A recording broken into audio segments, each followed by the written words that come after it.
Hola chicos, espero que se encuentren muy bien.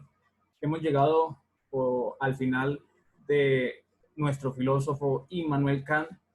Hoy vamos a explicar un poco la crítica a la razón pura, la cual va a estar dividida en tres partes, que por favor pido de que estén concentrados porque esto es bastante importante. Bien, las tres partes de las que yo le acabo de mencionar, ¿sí?, es a partir de la teoría del conocimiento. ¿Sí? En esa teoría del conocimiento que está enmarcada en la crítica a la razón pura, ¿sí?, de este señor Immanuel Kant, tiene una fórmula matemática. ¿Sí? La fórmula matemática es: el conocimiento es igual al elemento material, o sea, a posteriori, es decir, después de la experiencia, más el elemento formal, es decir, a priori. Es decir, que el conocimiento es una mezcla entre lo a priori y lo a posteriori, o lo a posteriori y lo a priori. ¿Ok? Entonces, antes de la experiencia, después de la experiencia, o después de la experiencia, antes de la experiencia. ¿Ok?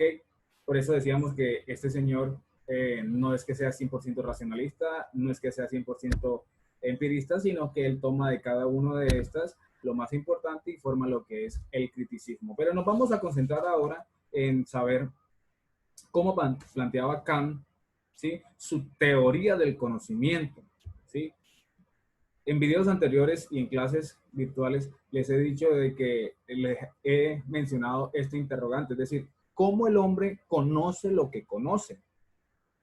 ¿Cómo el hombre conoce lo que conoce? ¿Sí?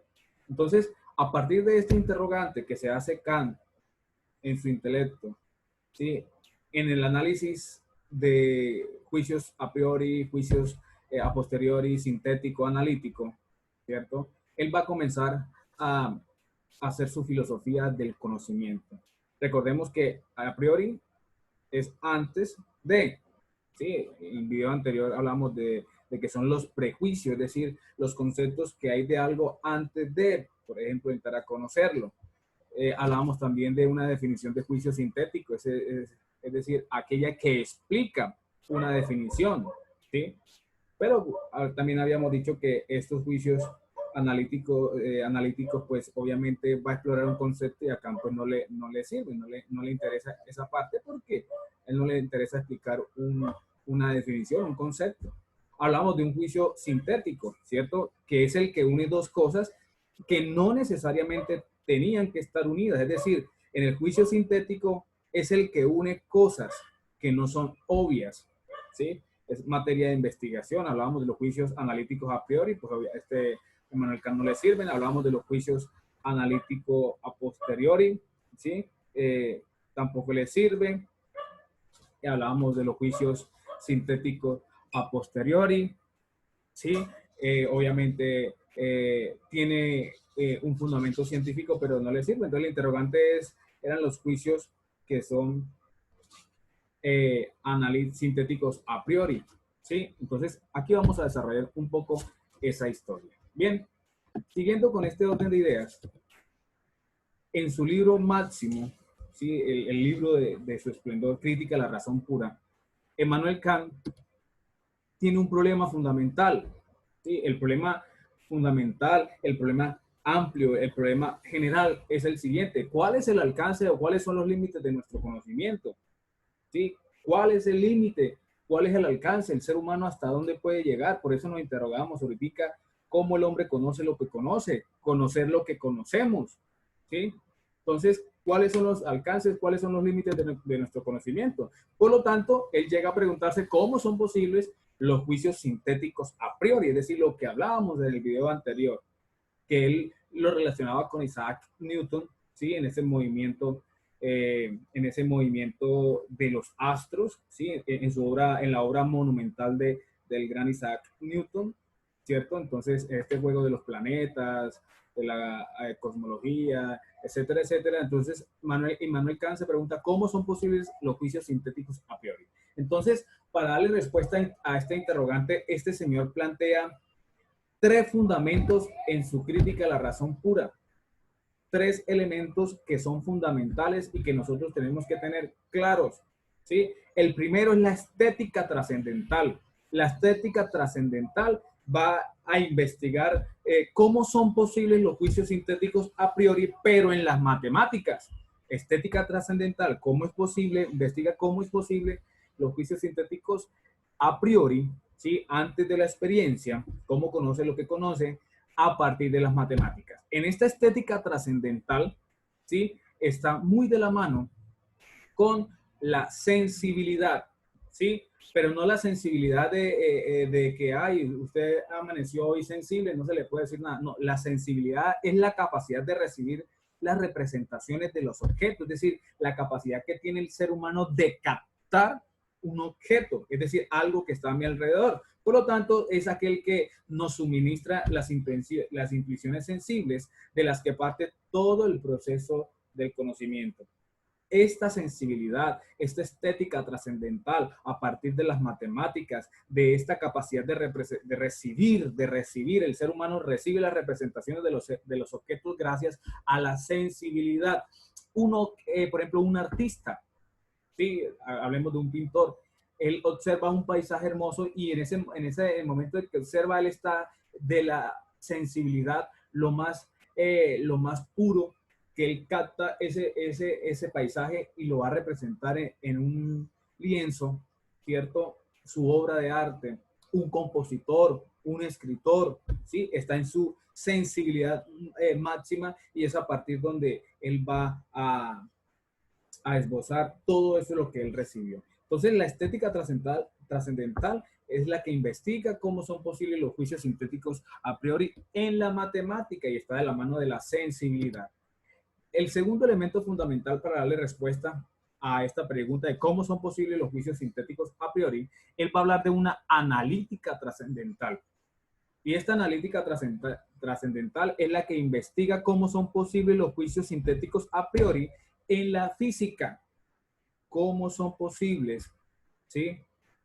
Los juicios sintéticos a priori en la física? La estética trascendental, es decir, cómo son posibles los juicios sintéticos a priori en la matemática. En la analítica trascendental es aquella que va a investigar cómo es posible, ¿sí? Cómo son posibles los juicios sintéticos a priori en la física. Y va a estudiar las formas a priori, es decir, antes ¿de qué? Del entendimiento. Es decir, es la capacidad de pensar los objetos y siempre debe partir de los contenidos de la sensibilidad. Es activa, es decir, que la estética trascendental, que usted desde la sensibilidad recibe del objeto, ¿sí? De la parte del objeto, de la parte exterior del hombre, capta, recibe el objeto, ¿sí? Y obviamente ese contenido que se forma es a partir del objeto del entendimiento, es decir, el entendimiento es el que va a tener la capacidad de pensar el objeto, pero se piensa ese objeto gracias a la sensibilidad, ¿sí? Gracias a esa sensibilidad es que el objeto, ¿sí? Es captado por el ser humano. Entonces, el entendimiento es aquel que tiene la capacidad de pensar, ¿sí? De los objetos, pero esa información es suministrada por la sensibilidad. Entonces, estética trascendental con la matemática, sensibilidad, analítica trascendental con la física y el entendimiento. Y ahorita vamos a ver un poco más detallado cada una de estas. Encontramos una tercera y es la dialéctica trascendental, ¿sí? Investiga ya no cómo, ¿sí? Sino si son posibles los juicios sintéticos a priori en la metafísica, ¿sí? Ya no va a investigar cómo son posibles, ¿sí? Sino si son posibles, ¿cierto? Los juicios sintéticos a priori en la metafísica. Estudia las ideas trascendentales de la razón, ¿cierto? Del uso de la razón en cuanto a la parte teórica. Recordemos que la primera cuestión que debe plantearse el hombre, ¿sí? Y esas preguntas ya la habíamos mencionado antes y deben estar claras, es ¿qué puedo conocer? ¿En qué puedo conocer? Lo responde la teoría del conocimiento, ¿cierto? Que es lo que estamos viendo hoy. ¿Qué puedo conocer? Entonces, a partir de la estética trascendental, a partir de la analítica trascendental, a partir de la dialéctica trascendental, ¿sí? Esa dialéctica ya no va a investigar cómo son posibles, sino si son posibles, ¿sí? Si son posibles, ¿sí? Ya entra la duda ahí, si son posibles los juicios sintéticos en la metafísica, a priori en la metafísica. Entonces, ¿qué debo hacer? En el qué debo hacer fue lo que vimos nosotros en la crítica a la razón práctica, es decir, responde la ética en el imperativo categórico. ¿Y qué me cabe esperar? En ese qué me cabe esperar, obviamente va a responder la religión, pero ya habíamos dicho que la religión está de la mano desde la óptica de la razón, de la diosa razón. ¿Sí? No es una religión superficial, sino es una religión dada a la razón. ¿Ok? Analicemos cada una de estas tres opciones: la estética trascendental, analítica trascendental y dialéctica trascendental. En primera instancia vamos a hablar de la estética trascendental. En esta estética trascendental, sí, tenemos, recordemos la fórmula matemática que teníamos al inicio: conocimiento es igual al elemento material, o sea, a lo a posteriori, más el elemento formal, que es el a priori. ¿Ok? Primero, en esta estética trascendental, primero investiga cómo son posibles los juicios sintéticos a priori en la matemática, lo que mencionábamos ahorita. Una segunda idea, estudia las formas a priori y la sensibilidad, lo que hablábamos ahora, es la capacidad de recibir representaciones de los objetos, nos suministra las intuiciones sensibles de las que parte todo el proceso del conocimiento, es pasiva, ¿cierto? Es pasiva porque recibe el conocimiento. Vamos a encontrar dos elementos, ¿sí? El elemento material, lo que hablamos ahorita en la fórmula matemática: conocimiento es igual a posteriori más a priori, ¿cierto? El elemento material más el elemento formal. El elemento material son las impresiones sensibles, es decir, es lo que proviene de las cosas, por lo que usted capta en primera instancia cuando ve el objeto, ¿cierto?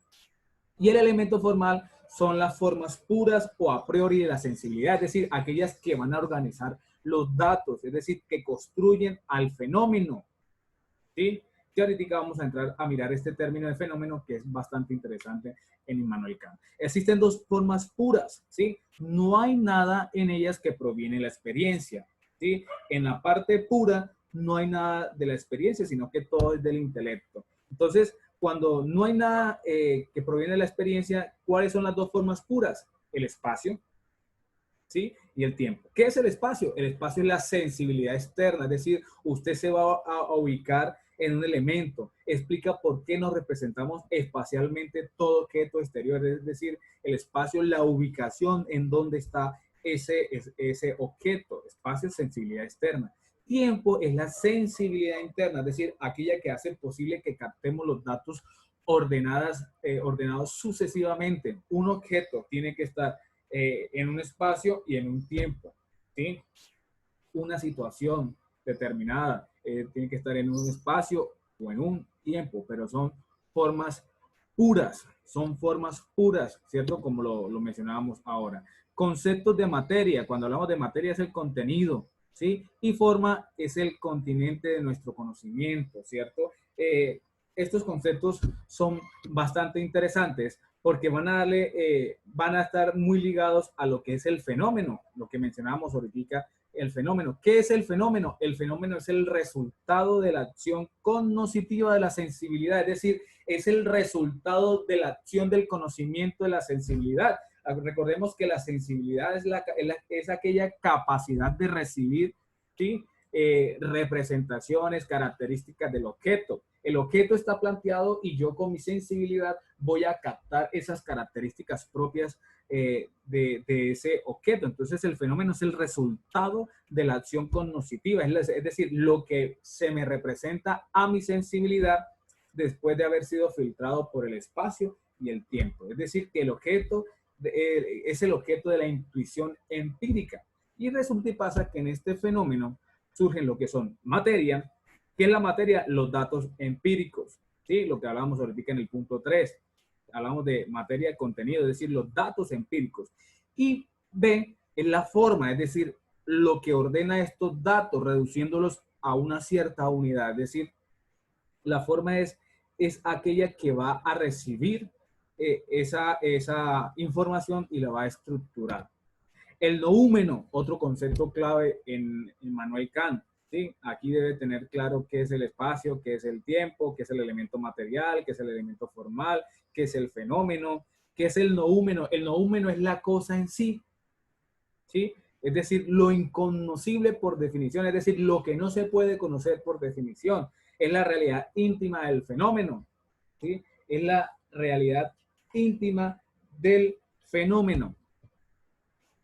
6. No hay pues fenómenos fuera de los sujetos ni conocimiento que pueda ir más allá de los fenómenos, ¿cierto? Esto significa que no conocemos lo que es la cosa en sí, o sea, el noúmeno. No conocemos, nosotros no conocemos el noúmeno, la cosa en sí. Nosotros lo que conocemos, captamos, ¿sí? Es el fenómeno. Es decir, el fenómeno es el resultado de la acción cognitiva de la sensibilidad, ¿sí? Cuando usted adquiere, ve el objeto, no lo conoce, ve el objeto y inmediatamente se crean unas características de ese objeto, ese es el resultado de la acción cognitiva, cuando usted ya lo conoce, ¿sí? Ese es el fenómeno como tal. Lo que nosotros conocemos son las cosas tal como se nos presentan a través de las formas a priori, ¿sí? Nosotros se nos presentan y nosotros lo vamos conociendo a través de las formas a priori, lo que implica cierto grado de construcción del objeto conocido por parte del sujeto conociente. Bien, hay una revolución, ¿cierto? Y esta revolución se conoce como la revolución copernicana del conocimiento, y es a partir de ella no es el sujeto el que se adecua al objeto al percibirlo, ¿sí? Y lo conoce tal cual es, sino que es el objeto el que se pliega, es decir, el que se somete a la forma de conocer del sujeto, ¿sí? El objeto que yo estoy conociendo debe someterse a la forma de conocer mía, de la forma de captar mía, la forma de estructurar mi conocimiento, porque hablábamos la vez pasada de que sí, todos tenemos las mismas características físicas, mas no todos tenemos la misma capacidad de comprensión, de percepción, de análisis, de comprender, de analizar, ¿sí? Entonces, es el objeto, y esto tiene que tener, debe estar claro, sino que la forma de conocer del objeto, ¿cierto? Se somete permaneciendo desconocido lo que sea la cosa en sí misma. Luego dicen una segunda idea que considera que no es el sujeto el que al conocer descubre las leyes del objeto, sino al revés. El objeto es el que se adapta cuando es conocido a las leyes del sujeto que le recibe desde el punto de vista cognoscitivo. Es el sujeto el que se va, el objeto, perdón, el que se va a adaptar al sujeto, a la forma de conocer, a la forma de comprender, a la forma de captar del sujeto. Recordemos este interrogante: ¿cómo el hombre conoce lo que conoce? ¿Sí? Internamente uno tiene una distribución, ¿sí? Y esa distribución para todos es igual. No, no. Por eso es que el objeto se deja captar, pero no es el objeto el que me va a decir a mí cómo debo comprenderlo, sino es que el sujeto el que se debe someter a mi forma de conocer, a mi forma de comprender. ¿Ok? Vemos ahora la analítica trascendental, y en esta analítica trascendental, ¿sí? Lo que hablábamos ahorita es investiga cómo son posibles los juicios sintéticos a priori en la física. La anterior, que era la estética trascendental, es cómo investiga cómo son posibles los juicios sintéticos a priori en la matemática, y está la sensibilidad. En esta analítica trascendental, ¿sí? Es algo muy importante porque va a estudiar la física, pero estudia las formas antes del conocimiento, antes del entendimiento, es decir, estudia las formas a priori del entendimiento, el cual es capaz de conocer el objeto de la intuición sensible gracias a las categorías o formas puras del conocimiento, es decir, lo que mencionábamos anteriormente. Si para la estética trascendental, ¿sí? Es importante, o la palabra clave es la sensibilidad, para la analítica trascendental la palabra clave va a ser juzgar, ¿sí? Entonces, fíjese cómo el cual es capaz de conocer el objeto de la intuición sensible, ¿sí? Lo que se me suministra en la estética trascendental, cómo lo voy a analizar a partir de unas categorías o unas formas puras del entendimiento, del entendimiento. Segunda palabra clave en la analítica trascendental. Analítica trascendental tiene juzgar, tiene entendimiento. ¿Ok? Entonces, el fenómeno, ¿sí? El fenómeno, ¿sí? Recordemos que ese fenómeno, como lo veíamos ahorita, ¿cierto? Es el resultado de la acción cognitiva de la sensibilidad. Entonces, el fenómeno más esas categorías, que es igual al concepto. Fórmula matemática en la analítica trascendental. Fenómeno más categorías es igual al concepto. Las categorías kantianas no tienen el mismo sentido que las aristotélicas, ¿sí? Porque Aristóteles por allá también hacía mención de lo mismo. Para Kant son formas subjetivas, es decir, muy personales. ¿Cuáles son las tablas de categorías que menciona Immanuel Kant? Pues menciona 4 tablas de categorías, ¿sí? Según su cantidad, según su cualidad, según su relación y según su modalidad. Según su cantidad, habla de una unidad, pluralidad y totalidad. Según su cualidad, habla de realidad, de negación y de limitación. Según su relación, sustancia-accidente, filosofía aristotélica, causa-efecto, filosofía aristotélica, acción y pasión, nueva fórmula de Immanuel Kant. Según su modalidad, posibilidad, existencia, necesidad, las características del objeto, ¿sí? Las características del objeto, las categorías, causa eficiente, causa material, ¿sí? Muy de la mano la filosofía aristotélica. Al mismo tiempo, es una analítica o hace un análisis a los principios, ¿sí? Entonces, en ese análisis de principios en la analítica trascendental, habla de unos axiomas de la intuición. ¿Qué son axiomas de la intuición? Son categorías de cantidad. Son condiciones antes del conocimiento, antes del entendimiento, de la intuición sometidas al espacio y al tiempo, lo que hablábamos ahorita en las categorías, en la estética trascendental, ¿no? Las formas puras, espacio y tiempo. Su principio es todas las intuiciones son cantidades extensivas. Habla de unas anticipaciones de la percepción, anticipar, es decir, antes de la percepción son categorías de la cualidad. ¿Sí? Fíjese que estamos hablando de cantidad, está relacionado con las axiomas de intuición, las anticipaciones de la percepción, está relacionado con las categorías de la cualidad, ¿cierto? Cuyos principios son en todos los fenómenos lo real, que es un objeto de la sensación, tiene una cantidad intensiva, es decir, un grado. Cuando hablamos de unas analogías de experiencias, lo estamos relacionando con las categorías de relación, sustancia, accidente, causa, efecto, acción, pasión, y obviamente hay un principio. ¿Cuál es el principio? La experiencia es posible solo mediante la representación de un enlace necesario de las percepciones, es decir, esa experiencia se hace posible, ¿cierto? Sí y solo si la representación es necesaria en una percepción. Entonces, son 3: permanencia, sucesión y simultaneidad. Y aparecen lo que son los postulados del pensar empírico en general, que esto está de la mano frente a lo que es la categoría de modalidad. Es posible, es real, es necesario. Bien, entramos ahora a ver lo que es esta analítica trascendental.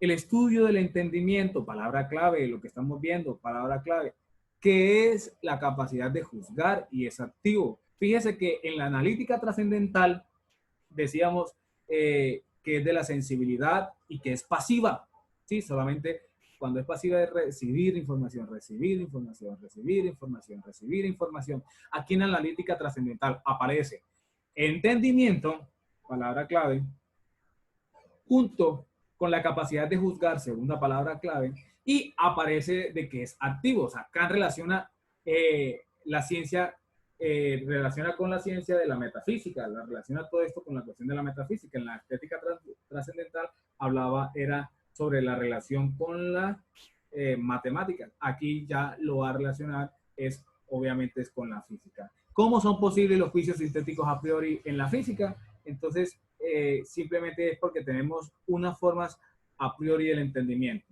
¿Sí?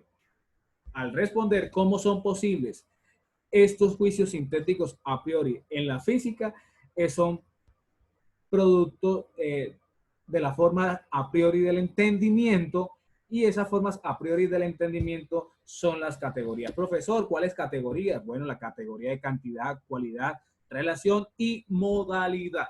¿Ok? En la dialéctica trascendental, ya vimos estética trascendental, analítica trascendental, ahora vamos a hablar un poco sobre la dialéctica trascendental. Esta dialéctica trascendental investiga ya no cómo, sino si son posibles los juicios a priori en la metafísica, ¿cierto? La metafísica ha orado siempre al margen de la experiencia y la razón ha obtenido sus ideas enteramente a priori. Las ideas trascendentales, ¿cuáles son las ideas trascendentales? El alma, el mundo y Dios, ¿sí? Muy parecido al triángulo epistemológico de la filosofía, Dios, hombre y mundo, ¿cierto? Que responden con los tres objetos a la metafísica clásica. Cuando hablamos de la metafísica clásica, estamos hablando de la crítica a la psicología racional, que son los paralogismos, los razonamientos falsos.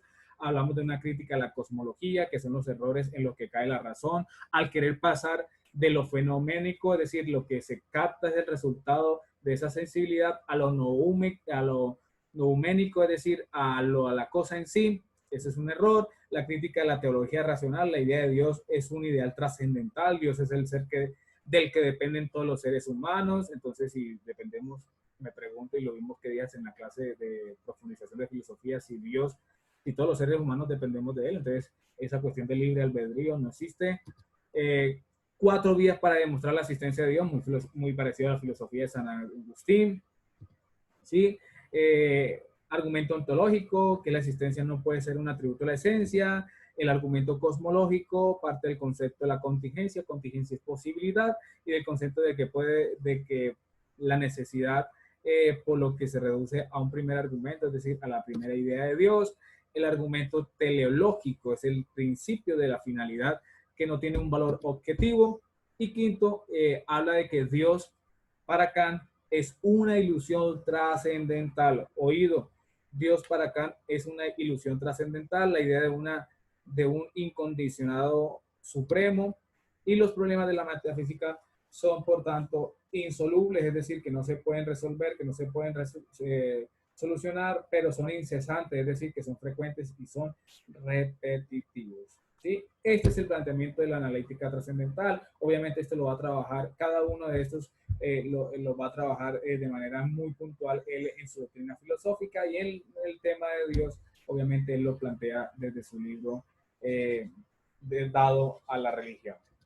¿Sí? Dialéctica trascendental estudia la razón, que es la capacidad suprema de pensar. Es la capacidad suprema de pensar, sintetiza el material que le da el entendimiento y elabora ideas trascendentales. Entonces, fíjese que es un paso a paso de la estética trascendental, de la sensibilidad para adquirir el conocimiento de objeto, pasa a la analítica trascendental, y de la analítica trascendental pasa a una dialéctica trascendental. Estudia la razón, ¿sí? Que es la capacidad suprema de pensar. Pensar, lo que usted ya de objeto lo capta y lo piensa. Entonces, Kant lo relaciona con la ciencia de la metafísica, ideas trascendentales, debe quedar claro, ideas trascendentales en la metafísica, en la dialéctica trascendental, alma, mundo y Dios. ¿Cómo son posibles los juicios sintéticos a priori en la metafísica? Obviamente se pregunta por el alma, se pregunta por el mundo, se pregunta por Dios. ¿Ok? Entonces, vamos a observar ahora un video.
Bien, muchachos, hemos visto hoy un tema bastante fundamental, bastante interesante en la filosofía del gran Immanuel Kant.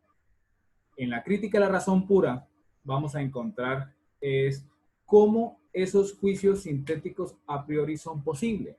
Entonces, a partir de este interrogante en la crítica a la razón pura, va a darle respuesta en la estética trascendental, en la analítica trascendental y en la dialéctica trascendental. Bien, espero que hayamos aprendido algo. Nos vemos en una próxima oportunidad.